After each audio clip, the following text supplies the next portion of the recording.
Welcome, everyone. Thank you for being here, and we'll talk about regulations. This is what all technical people love and enjoy, which are regulations that we have to implement.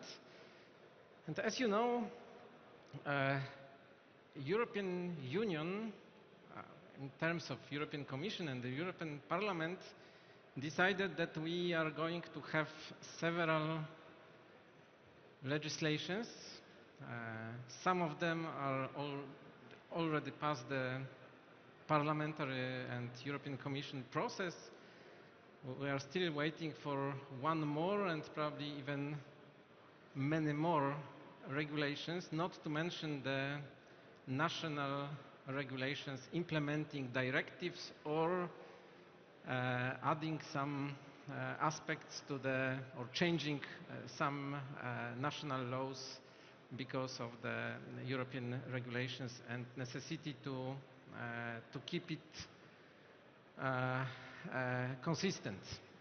So we have NIS2, we have DORA, we have CRA, we have CER, and we have AA Act. Some people call it legislation storm. So we are going to have a lot of responsibilities for enterprises, but also for the national administration as well as local administration. As you know, NIS2 will take effect in October, 17th of October. 27 member states are already doing the transposition of the directive. We have regulation DORA for the financial market, but we can't forget about CER, Critical Entities Resilience, and of course AA Act, which is more than cybersecurity, but it's part of this legislation storm. So the question is, because we are enjoying, we have representatives of the European Commission here at these conferences, we have representatives of the government, and the question is it helping us or is it killing European Union competitiveness when we compete as the Europe with Asia, especially China, with United States, with Japan? So the question is it bringing more value or is it killing the competitiveness of our enterprises? And what do you think?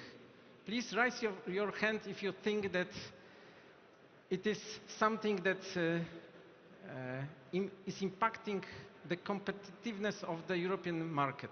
Who thinks we are less competitive than, for example, China? Yes, we have one. Yes. This is the question. Yeah? Is it helping us? We are more cyber secured, or we are, but being more cyber secured, we are less competitive. So the question to you, what is your point of view? Was it the right choice to have all those legislations to be implemented almost the same time, like NIS2, DORA, CER, and AA Act? Who takes the question? I can start. Indeed. Rita, please. So first of all, thank you very much for inviting us. Digital Europe every year is very happy to come to this event and contribute with our thoughts. Just for those who might not know Digital Europe is a trade association. We are uniting 41 national trade associations, but also we have more than 100 corporate members, and altogether we represent more than 45,000 companies across Europe. So in terms of your question, and I actually like that you started with competitiveness angle, because for us a right kind of implementation of all of these laws. I think we are not at the point anymore to discuss whether it was right or not. This is the foundation that we have, and the key thing is to look at how we can put all the pieces of a puzzle together. But the right kind of implementation should essentially spur Europe's competitiveness. That's when we can say that we did it right. This is essentially the goal. And the right kind of implementation of the current cybersecurity landscape is having us more secure, but also making sure that the cost and burden is actually reduced.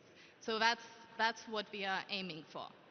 Now, we do have several challenges there, but also a way forward and solutions that we're already talking about. And I think I would like to start with the angle of cooperation that has been throughout the entire conference discussed. And I think it's a very good thing that it is being discussed. And again, but it's not a question anymore if that is needed, the cooperation between private sector and the government, but that's actually how best to do that. It is both a challenge and the opportunity.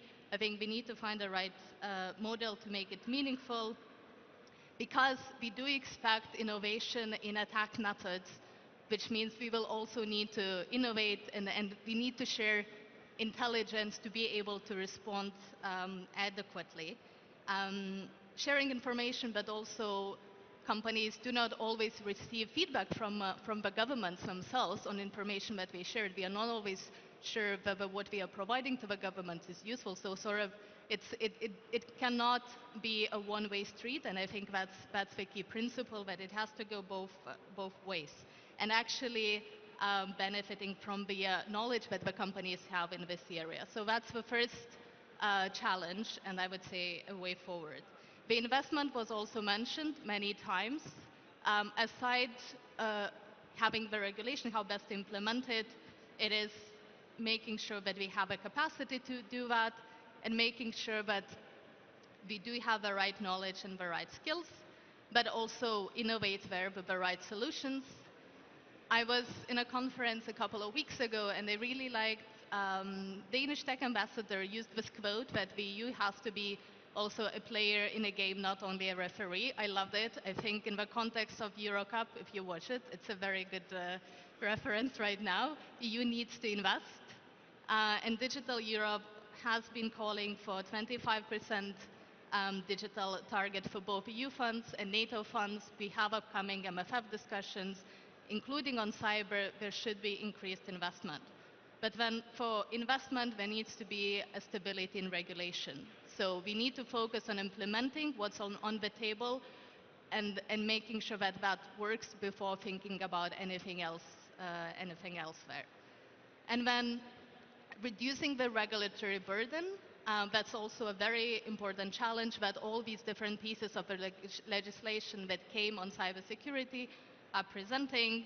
And then, yes, I was actually quite happy to hear that there are already steps taken by a number of governments to have a single reporting entry, because that's a big worry from the industry side, that there will be double reporting, which means essentially that you're spending more resources on compliance and reporting obligations than actually improving your systems and patching vulnerabilities. I don't think that has ever been the goal of any of the regulation that was put on a table, or it should not be the goal, right?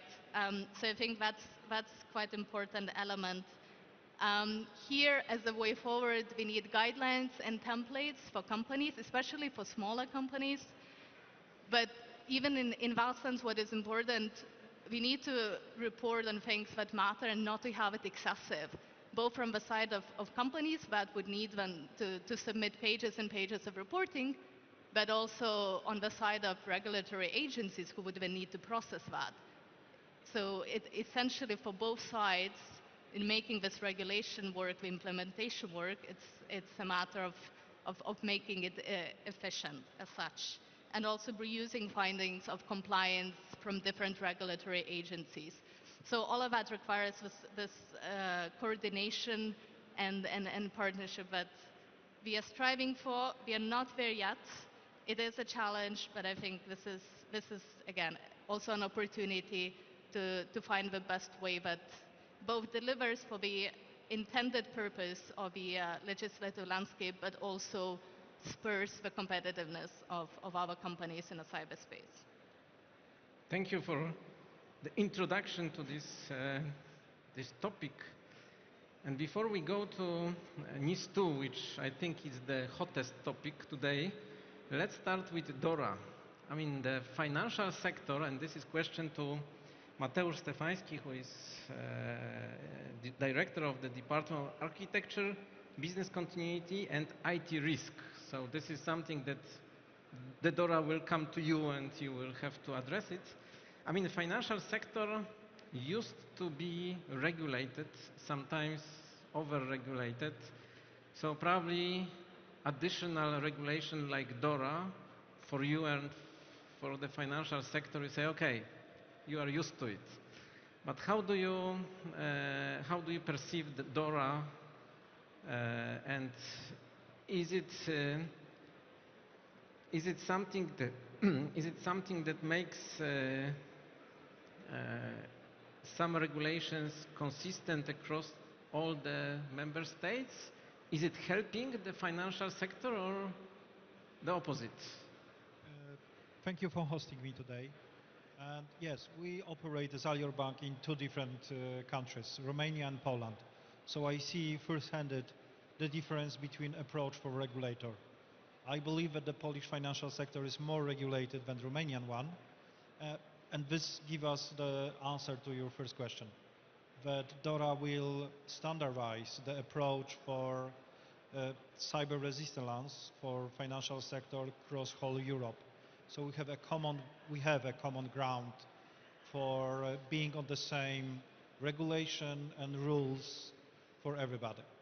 But I believe also that, which may be a surprise, but DORA will change not only the financial sector, because DORA have two elements: how financial sector should be ready to operate in new existing world, which is in practice a hybrid war going on over the last 2 years under cyber permanent threat.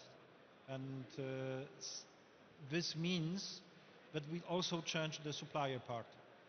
And big companies or companies who will be also covered by DORA, like hyperscalers, also need to adjust to DORA regulation in whole Europe. So in practice, DORA for me is about 15% changes to already existing environment, but for companies like Microsoft, Google and others will bring the DORA to everybody on this room, because this regulation, these standards will be implemented through the whole core services on the providers. And this is opportunity, as was said, to everybody of us to raise our awareness, security protocols, security standards for everybody in European Union. So when we talk about DORA, Florian, question to you. Florian is Director European Cybersecurity Policy at Microsoft. So for you, DORA is kind of El Dorado. I mean, it's in the gold rush in the United States. Everyone was making money on either digging gold or selling tools to dig the gold. So how do you perceive, I mean, this is kind of a present from the European Commission to the company like your company. I mean, now you can provide the cyber-secured service which allows companies to be compliant with DORA, or is it opposite for you? No, but thanks. And first of all, I need to make an apology because I will have to leave in 4:15, so I might be slipping off the stage a little bit earlier. So apologies for that. Otherwise, I miss my flight and all kinds of other problems arise. No, but coming back, I think that from a Microsoft perspective, if you look at cybersecurity policy landscape, and Rita explained it already, there's a lot of policy being developed from Brussels. And I'm really happy that we're sitting here in Poland, because eventually those directives, those acts, they need to be implemented. And they need to be implemented at a national level. And there's a big difference between what folks in Brussels think about cybersecurity and what people in the capitals think about cybersecurity. And it comes together and it works quite well. And on top of that, and what we're referring to right now is DORA, and DORA is a sectoral legislation. It loses sectoral cybersecurity. As a hyperscaler, cloud service provider, the financial sector is just one of those sectors that we provide our services to. I think it's very important also to mention here, we will not state use this and you shall be compliant. That's always a decision from the entity itself. And I'm using very clearly the word entity, because if you look at the NIS2 directive that you already alluded to, that's the big ticket. The NIS2 directive is a legislation that will help the whole of the EU to bump up a little bit of the cybersecurity measures. Is it very ambitious? To a certain level, yes it is, but it's all encompassing, and that's the beauty of the NIS2. If you look at the NIS1 2016, now we look at the NIS2 2023 or 2022 it was adopted, the transposition is now in October. It's incredibly relevant to realize that involves many stakeholders that have never been involved in cybersecurity regulation before. You've got new sectors and new elements. So the question is not so much to look at the sectors that have already been included in legislation. I think the biggest challenge is how can we help, and that's not only Microsoft, that's the banks, that's the Digital Europes, that's the governments. How can we help by pulling those entities, those CISOs, those information security officers into the ecosystem and show them, listen, this is what we've done and you make up your own mind. It's great to see right opposite of me that I see the European Cybersecurity Competence Center having a booth here. Great, it's that whole network needs to come together, especially now when the rise of cyber threats is increasing and legislation is there to help. And this is the last point I will make, what the European Commission official also said this morning, I think that was spot on.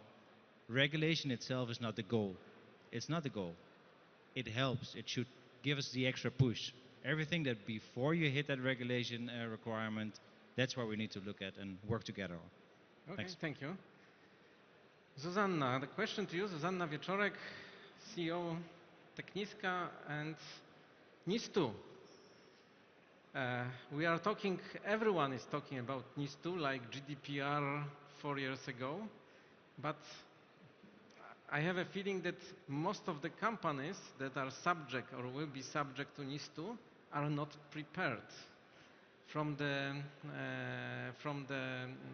survey we did with the ETSO, European Cybersecurity Organizations, we found out that the preparedness and it was self-declaration of the companies, rather big companies, which are subject to NIS2, the average was 3 of 5. So it was like in the middle of the preparation, and if you look how many companies haven't started their preparation for the NIS2 to be compliant, it's incredible. And some companies still think that it can be done like with GDPR. I mean, just to buy some procedures, to sign the procedures by the management boards, and we are compliant, which is not. So what is your point of view? How bad is the situation? Well, I fully agree that the level of awareness and maturity is still pretty low, and it have different angles. Because of course, myself, I'm working for mainly critical infrastructure, and there the goal of the regulation is to make it safe, available, reliable, and security is part of that.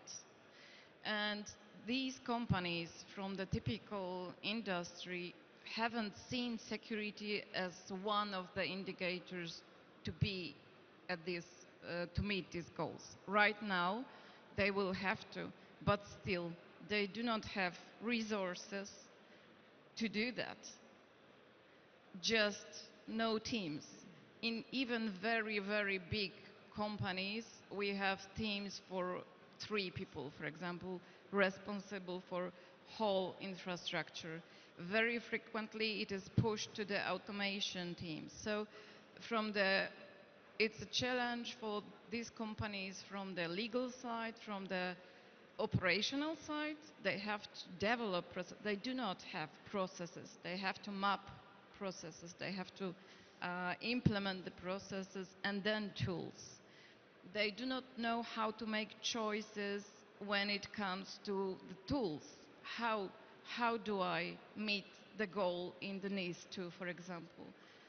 They do not know how to, if they should, I don't know, estimate the risk with a specific methodology, or they can do as they please. So it's very, very fundamental problems. And the question was, the first question you start the discussion, if it will help with the competitiveness. It is a different goal in the critical infrastructure. So, of course not, it will raise the cost, but it is necessary. It's just to be safe, reliable, you just have to work on that. But the cost for the infrastructure will be much, much higher, because from the very beginning of supply chain to the, I don't know, power plant, everything will be more expensive. Yeah, that's true. And the question to Katarzyna Prusia-Górniak, head of digital unit at the permanent representation of the Republic of Poland to the European Union. We are going to, next year, to take the presidency in the European Commission. And this is the time when NIS2 and DORA will be enforced. So we've heard today Prime Minister Gawkowski about the challenges and tasks for the presidency. So do you think that the cybersecurity will occupy most of the time of the Polish presidency and most of the efforts? How do you perceive this? Because it will be very specific time. There was no one in the history of the European Commission to have so many regulations just being enforced at the same time, and we have like 3 million at least entities in Europe which are subject to NIS2 and DORA. First of all, thank you for also inviting me to the panel. But before I switch to the question of the presidency, I would like to make a few comments. So first of all, NIS2 draft legislation was presented by the Commission in 2019. So it's not something that happened in 2 months. So the first draft was put on the table in 2019 together with the cybersecurity strategy. Then we had time, because that was the beginning of the new Commission. So there was a full process of negotiations within the Council, then with the European Parliament, and within the Council, and it's us, 27 member states, agreeing in the Council on the text. So it doesn't come from the Commission and the Parliament and put on us. It's 27 member states deciding within the process, within the Council, then agreeing on the text within the trilogues. And together with the Ministry of Digital Affairs, we were very open within the public consultations to hear stakeholders during the legislative process. What are your fears, doubts, challenges you see within the NIS2 text? And we are analyzing all the inputs that we've been given, and we use them when we are making our position. So this is the first comment, that I would really much like to see more engagement from Florian and big companies. We see this. Digital Europe is always very active as well when it comes to legislative process, but maybe when you are talking about the smaller companies, then I don't see that much. The second comment I would like to make is about the horizontal nature of the NIS2. NIS2 was put together with DORA because that was the decision that the financial sector is the most mature and the separate legislation is in fact needed. But when negotiated, we did a lot of efforts to make sure that there are links between financial DORA and NIS2, Of course, also to make sure that it is clear for my financial sector that they are under the obligations of DORA, not NIS2, but at the same time that they are still within the whole picture of cybersecurity and that the CESIRTs know what's happening in the financial sector. But at the same time, we also strengthen the NIS Lex Specialis clause, saying that if in future there is to be additional sectoral cyber legislation, the Commission should really show that it's really needed, that what is in NIS2 is not sufficient for the sector, because we don't want to have the fragmentation when it comes to cybersecurity. And of course, now when we are entering the phase of implementation, coming to your question, the simple answer is yes. For sure, for me, for the whole team in the Ministry of Digital Affairs, the whole team in NASK Research Institute, I don't know how to translate Instytut Łączności, I'm so sorry, but the whole, let's say, structures that we have within the ministry, we will focus on cybersecurity. But one disclaimer, DORA is not ours. DORA is the Ministry of Finance. So of course we will make sure that there are links and the full cooperation, but we are not responsible for this one. And as Deputy Prime Minister was saying, we see that now there's a need to focus on implementation. We should see how those all digital files are working together. And you only named few, not all of them. So we need to see how they work in practice, but this will be also the whole process. With CRA, we don't even have it published yet. So we will see how this will go. And we are also considering what Rita said, how to make the companies' lives easier. So in fact, we have this very nice recital on the single entry point for incident notification in NIS2. Then we made sure that the same recital is in CRA. And we are also, as it was discussed in the beginning, in the morning, we are planning during the presidency to promote this idea because we see an added value in lessening the administrative burden for the companies. So indeed, heavy task ahead of us, but we are looking forward very much to this challenge. So our colleagues from the Ministry of Digital Affairs can expect sleepless nights next year. I hope you know about it and you can ask for a rise of your salary next year. Yes, please. I'd like to add what was said, but Związek Banków Polskich already established a working group to have a common approach for DORA for the whole financial sector, which is, as was said, a critical part to have a unified approach. But also DORA brings RTS and ITS, a set of standard regulations, which will be a common ground to service cybersecurity for all the elements. And this RTS and ITS, which are just finalizing, are core change, standardizing for the whole environment, the approach for cybersecurity. And the top of the iceberg is the regulation requirements for changing all the agreements which are used by financial sector through ICT providers to have a common clauses in all our contracts. So all the financial sector is under the preparing this attachment and changes to the contracts, but I believe that this will be a huge opportunity, as was said, to the all ICT community to upgrade existing contracts and approaches based on financial sector best practices.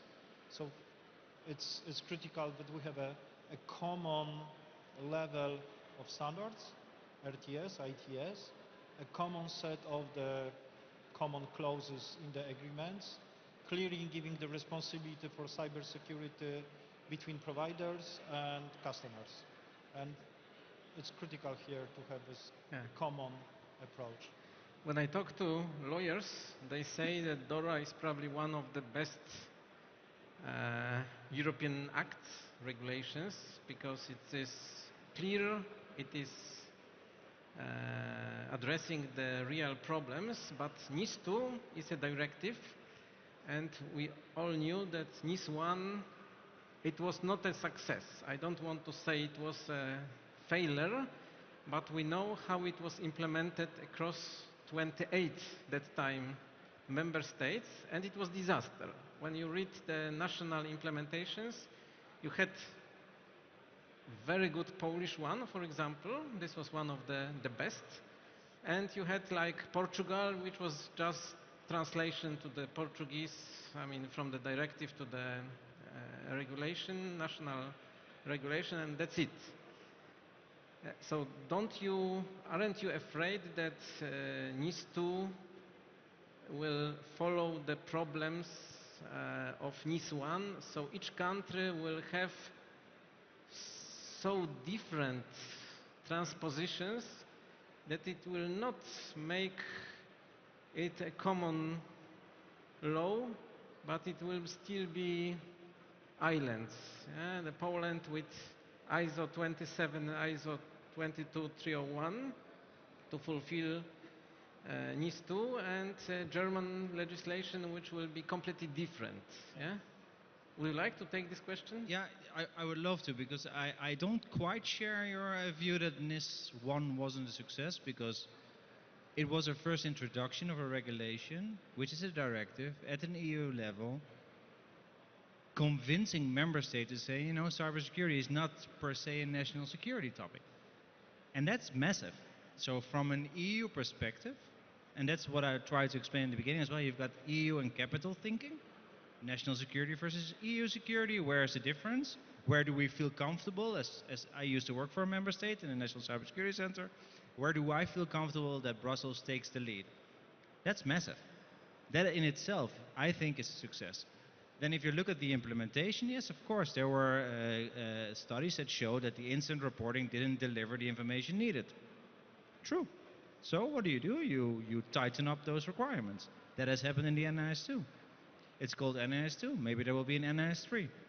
And which brings me to the other point, and that's what because I like how you're introducing this topic. If you look at the current EU cybersecurity landscape, I always think of it like a triangle. You've got the CSA, the Cybersecurity Act, which is the ENISA mandate and a certification framework, cybersecurity certification, very important.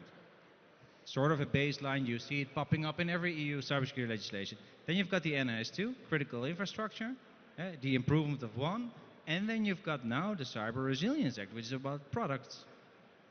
That creates a triangle in which I think as the EU, if we tighten that together, you can really lift up the baseline.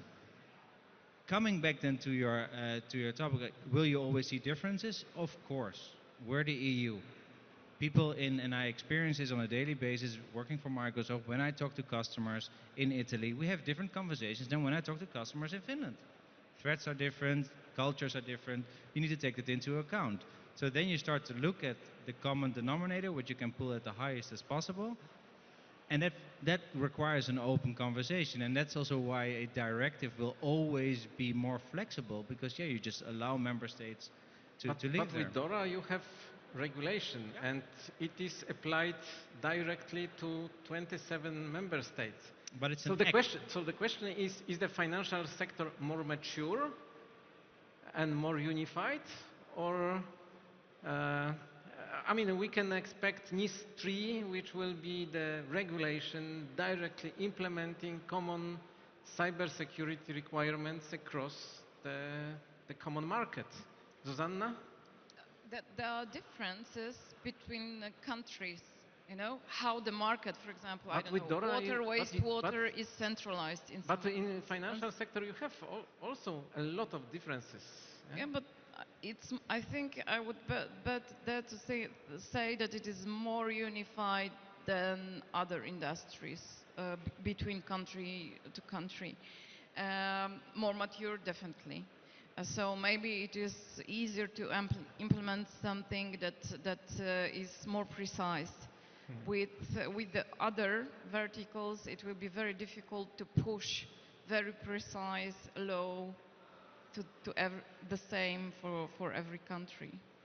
And if you are a company, let's say, located in Poland and doing business in Poland, subject to NIS2, okay, you have one legislation, the transposition, to implement. But if you are a global, I mean European, pan-European company, and you have businesses which are subject to NIS2 in 10 European countries or 27 European countries.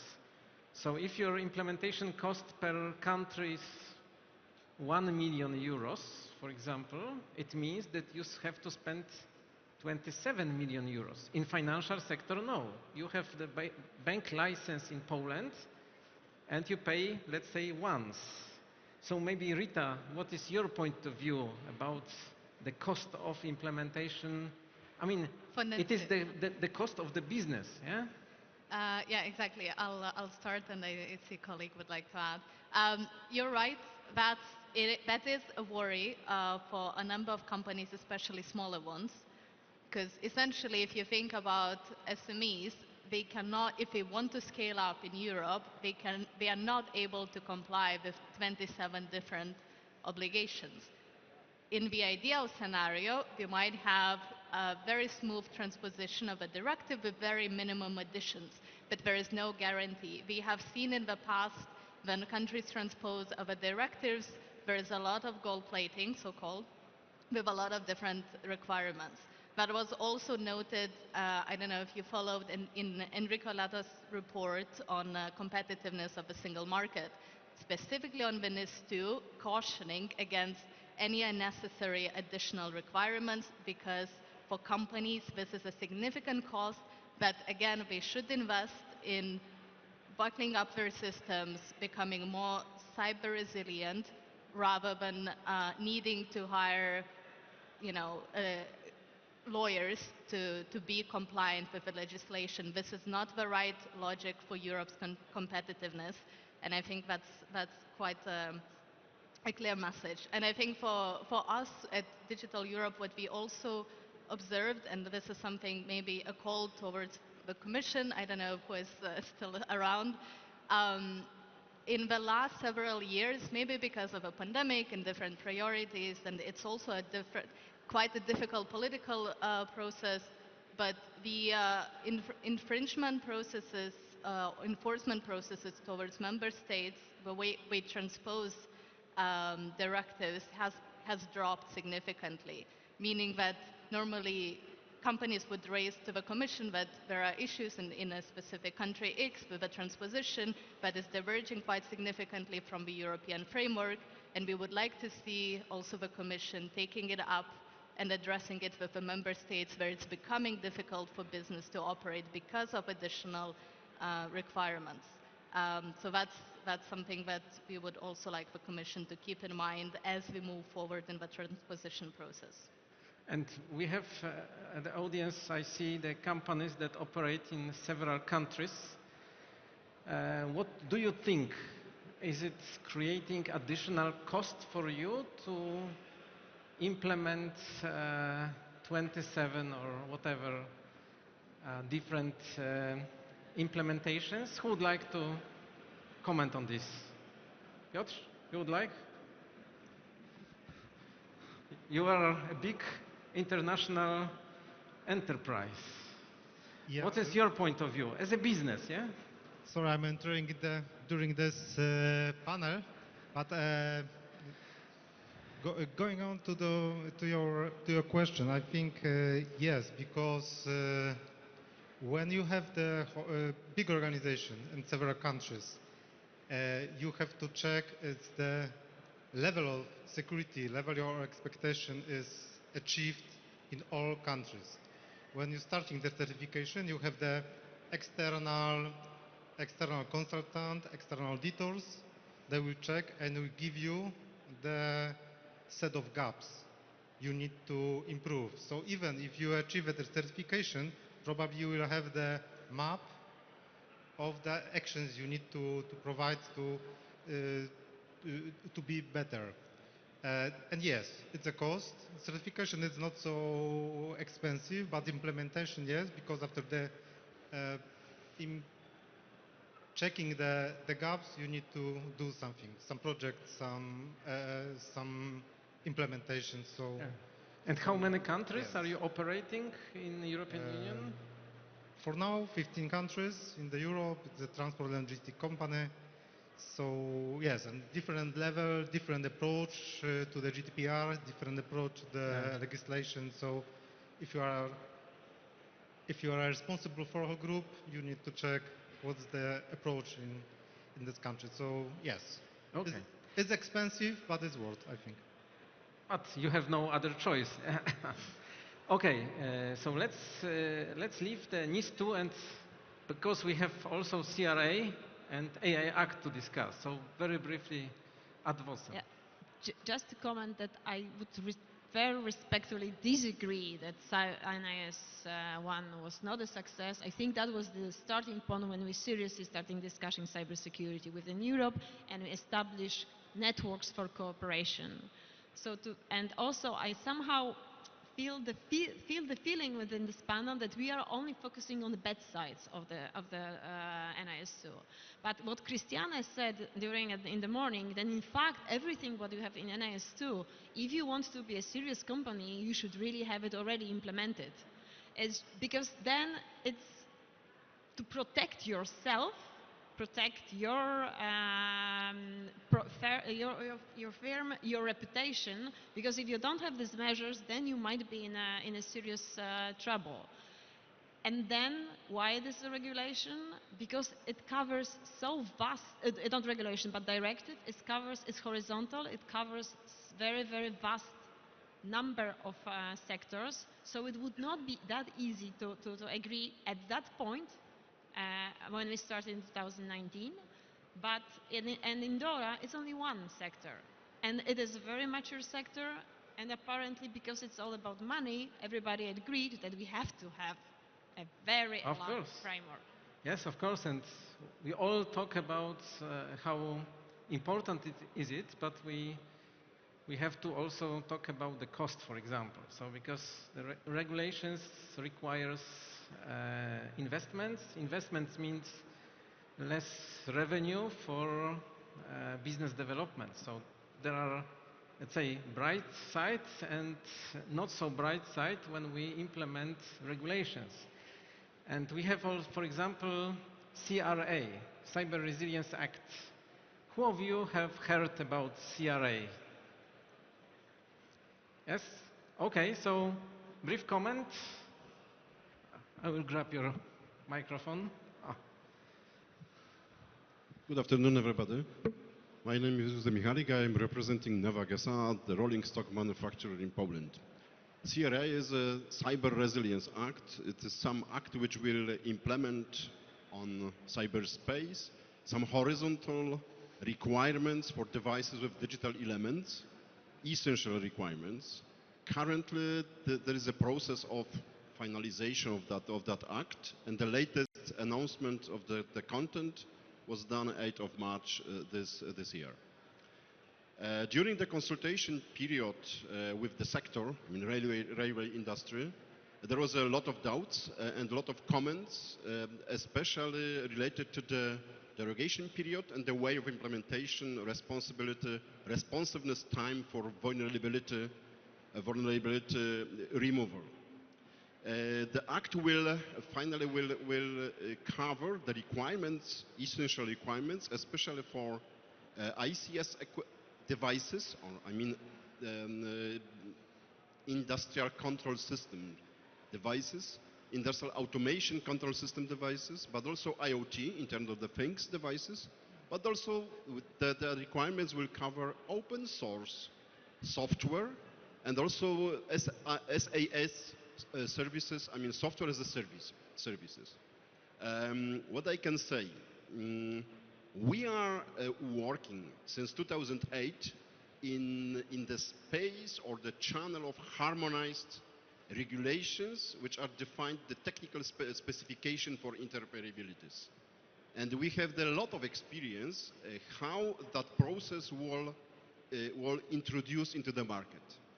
And there was a lot of changes within this 12 years. But let me have the chance to compare and to tell you more tomorrow. I will have thanks for CISO Poland, I will have the short presentation, differences and equivalences between a process of introduction, I mean assessment of the devices into the market, process of place of that devices onto the market, process of how to support and the way how we have to support these devices within the life cycle, and also the process of removing or trying to remove the vulnerabilities which will appear in such kind of devices. I'm inviting you to that short presentation. We will start tomorrow at 2 p.m. Tomorrow 2 p.m. And thank you, Mr. President. And what is your point of view on CRA?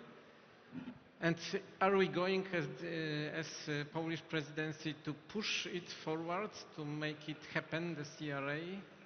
Now, as it was said, it's in the final stages of technical works. Yeah. We are working on the language versions of the CRA, and because of the change in the term of parliament, we have to wait for the new parliament to finalize all the technical works, because on substance nothing will change, but this is the whole process in EU. So I would assume that this year it should be published, but I would agree that because it came also in a specific moment that we finalized NIS2 and everybody was already so focused on NIS2, then there was not that much focus again on CRA.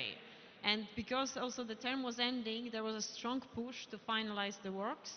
So I'm also personally a little bit worried if all the stakeholders know about CRA coming.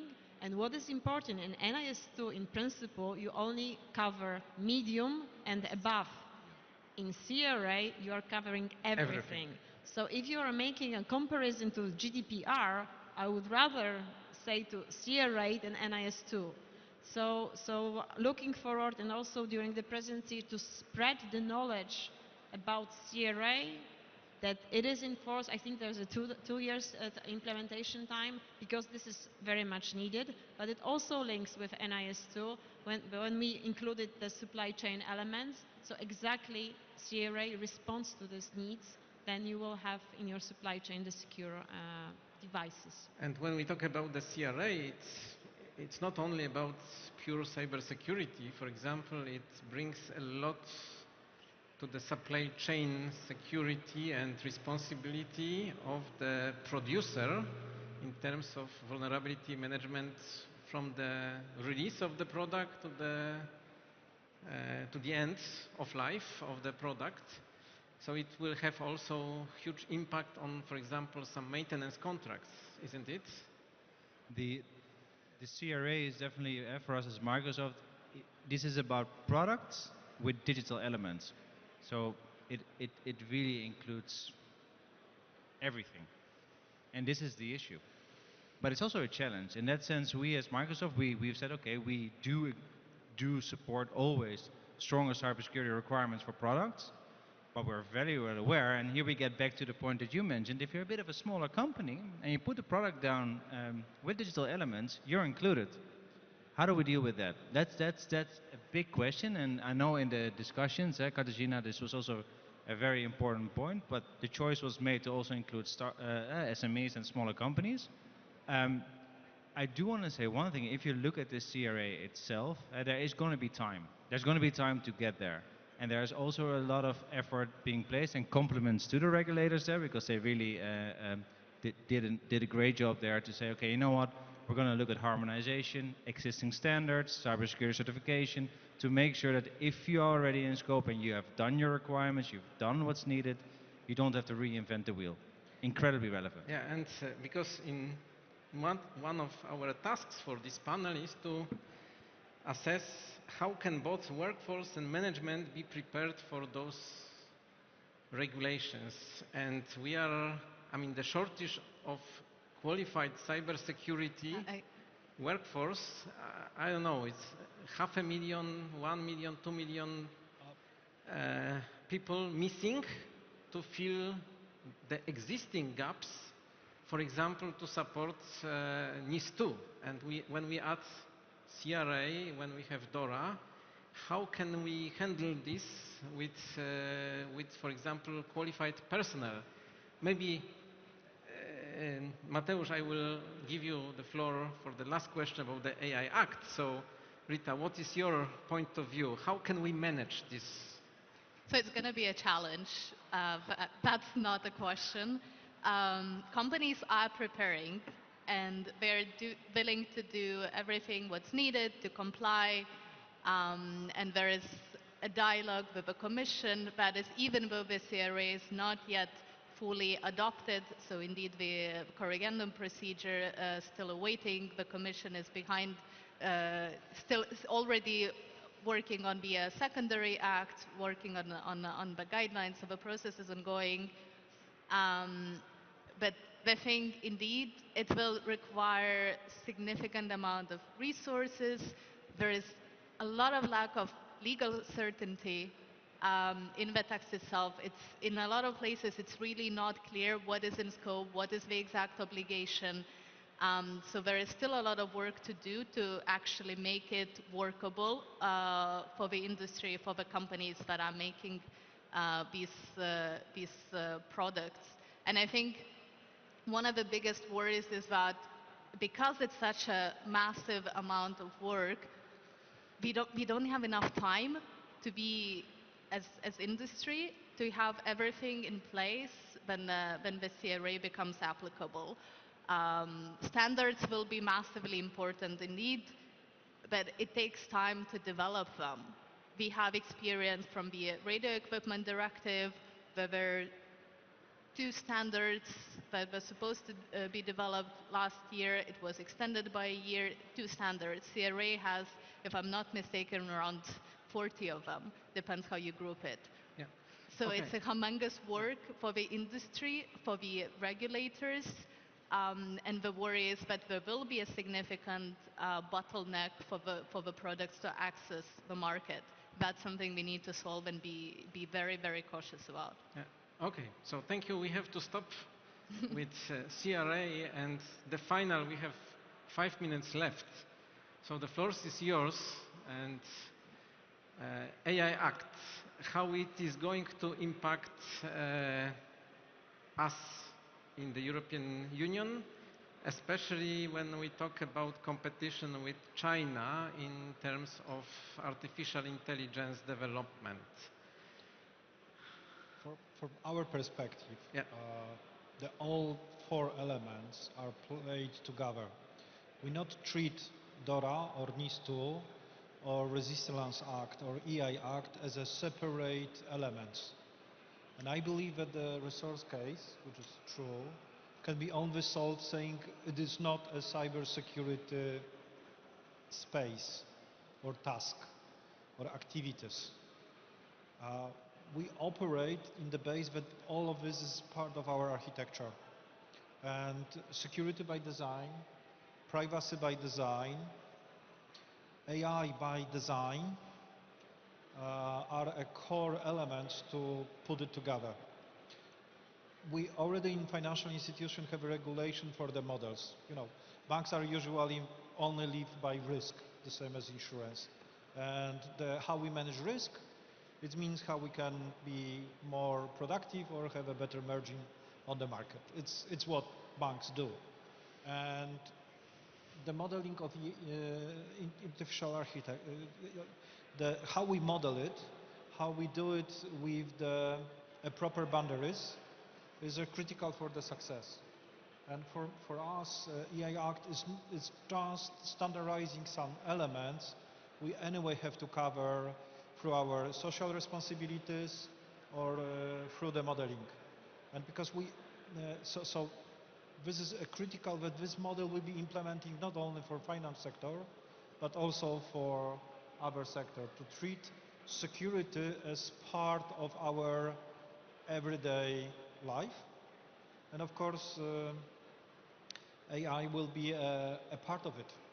I believe that in next few weeks, years, everything we will bought on the market, we have some artificial intelligence built in as a part of our daily life.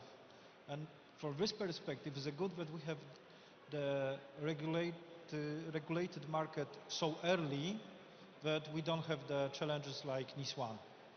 So It's a stuff, it's changing our approach. It need to invest resources for how to operate this new technology advance or civilization challenge, but we can make it only step by step, integrating all 4 elements together. So does the AI Act have a huge impact on the financial sector? Because you are from the financial sector, from banking. So how do you perceive it? Is it helping you, or finally putting some legal frames for the AI? We treat it as a framework because all the operational parts are in front of us, and we getting into uncharted territories that nobody ever was there. And the challenge we have is to operate it through proper ethical approach. We have a number of already bad cases how the artificial intelligence were used with some bias. Don't mention the case in US court who some of the models were used which are not properly trained or properly educated or properly used or misused, let's say this word. And EA Act for me is giving the opportunity to, on the start, build a proper boundaries, what is proper, what is unethical, what data we can use, what data we shouldn't use to train the models. If the model bring the risk of operation, it's a number of the cases where some of the businesses use not properly verified model, and then is a dispute in the court, it should be used or not. So I believe that EA Act can help us, if we treat it that way, to walk through to this new area. Okay, so a lot of work ahead of us and you. Thank you, Rita, Jonušaitė, Zuzanna Wieczorek, Katarzyna Prusiak-Górniak, Mateusz Stefański, and Florian Pennings, who left us earlier running for the flight. So thank you very much. Thank you. Thank you very much. Thank you, all the panelists and the marvelous host.